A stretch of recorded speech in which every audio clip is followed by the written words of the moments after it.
Been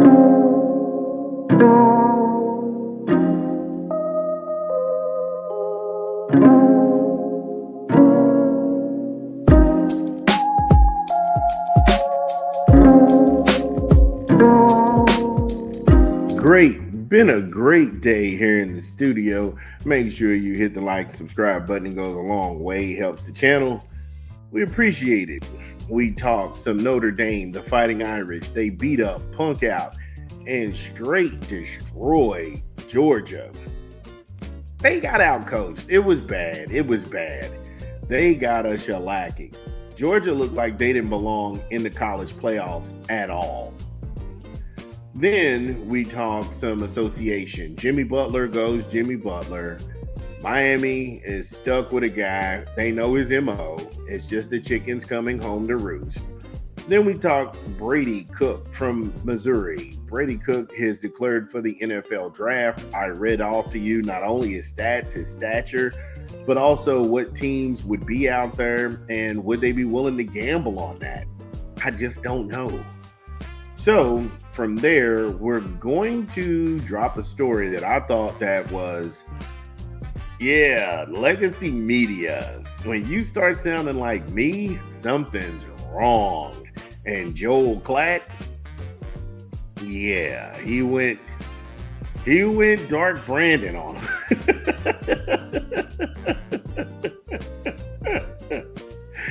Just what did he say and why did he say it? We'll get into that when we come back from a quick 20 from a rap album we're promoting. This is Big Vern. Drop the spot. Dun, dun, dun, dun, dun, dun, dun, dun. Y'all know what it is. Y'all know what we do. 2025 new album out on the streets. Bodie James and Who the Hell is Carlo? Hidden in plain sight in stores now. Get it where you legally consume music, whether it's Apple Music, Google Play, or Spotify. My personal favorites are Hidden in Plain Sight, the feature track with Conway the Machine and Styles P, Big Wings, and Brick James. Bodie James and Who the Hell is Carlo? Hidden in Plain Sight in stores. Yeah, so again, I like that. Who the hell is Carlo and Bodie James? Hidden in plain. Whoever did that Brick James song, that beat is crazy. I was listening to it like, wow. And the fact that it just cuts off at the end, like, I was like, man, I still get giddy over the form of hip hop. Here we go. Let's get into this so we can close this out. Now, Joe Klatt says that the SEC, they're not the best conference in football, and that best conference narrative needs to die after a lackluster bowl season. His words, not mine, not yet.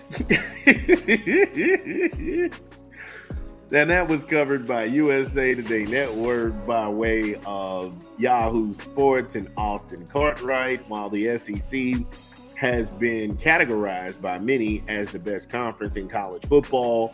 In recent memory, the Big Ten has actually been the most dominant league this postseason.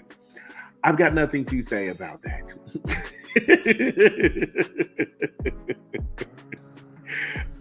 Again, no lies detected in any of those statements.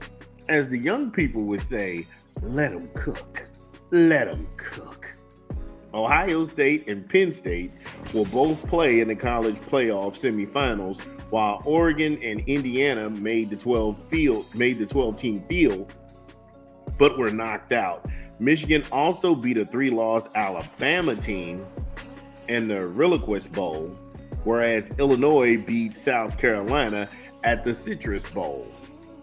No lies detected. Now, if Lane Kiffin was all about talking about what teams didn't belong, he could have requested to play Illinois. They could have went up there and played Illinois, but he didn't. He cherry picked. He wanted Duke. Duke, one of the weakest teams in the ACC. Why didn't he pick Louisville? Again, these guys cherry pick.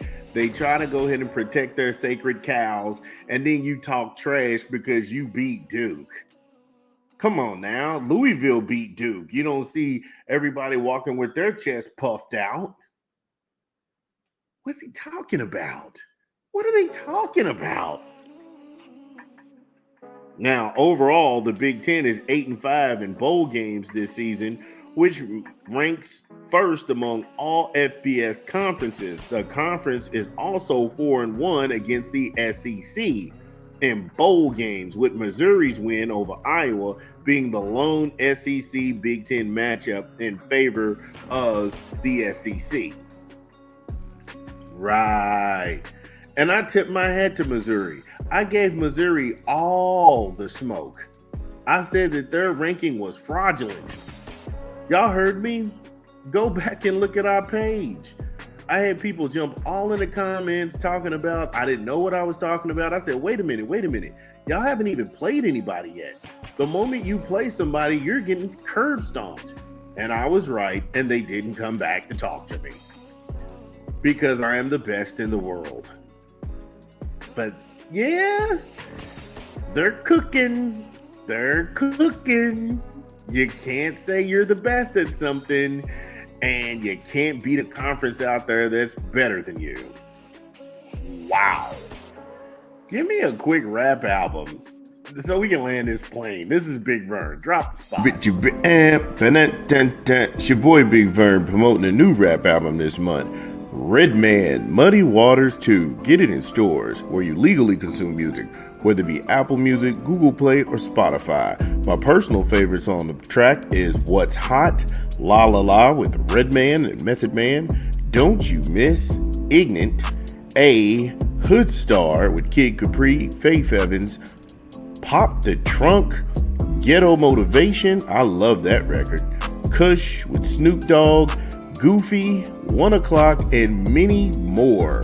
Redman, Muddy Waters 2, in stores now.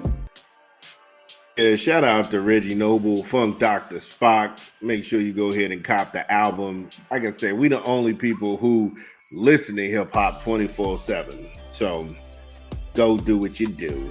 But getting back to Joe Klatt, and he was out there dropping nukes, and he was dropping truth, and this man was cooking. Let him cook. And he says the narrative that the SEC is clearly the best conference needs to die. Because it's pretty clear that it's over. I think there are some people that are gonna sit there and be like, oh, Klatt is just saying this and that and history. And he's not taking a victory lap in this. And I'm not releasing or rehashing this at all, but it's actual because it's been proven to be over. The games have played out. Let's just try and evaluate the games for what they are and the teams for what they are without all of this spin. And I'm hoping that this is the case. Now, the spin guys have been putting out everything from guys aren't interested and playing because it wasn't for the national chip, a transfer portal, you name it, it's all disgusting and they're dishing it out left and right. Now, I will call on that. He is right about that, number one. Number two, it's complete horseshit what they're trying to do because certain networks have relationships with a conference, ESPN, i.e. you had the Alabama athletic director.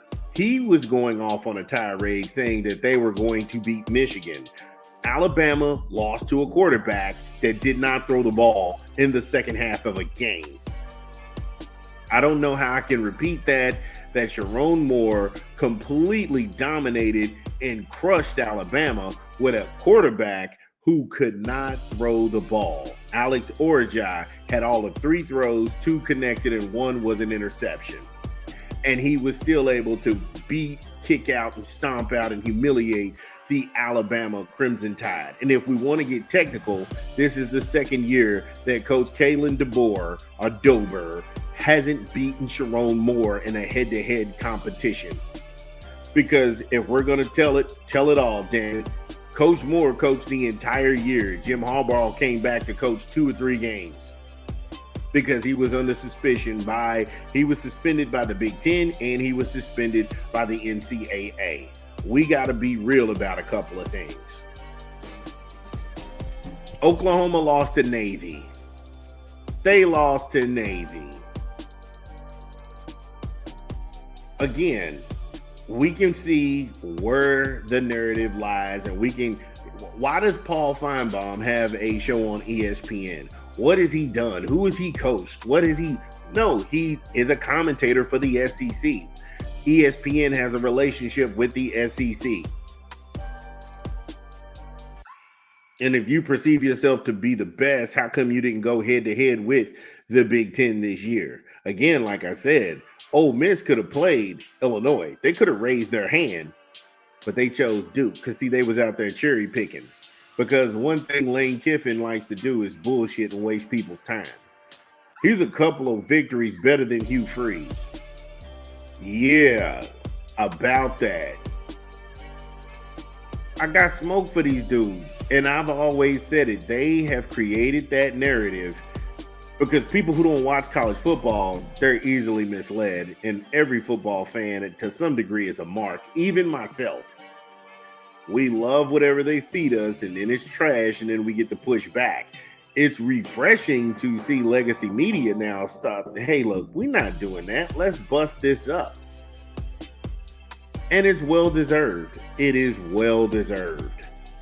So, Joel Klatt, this might be the last time they have you cover any of those games. You might be on the hot seat. Because now you're messing with people's money.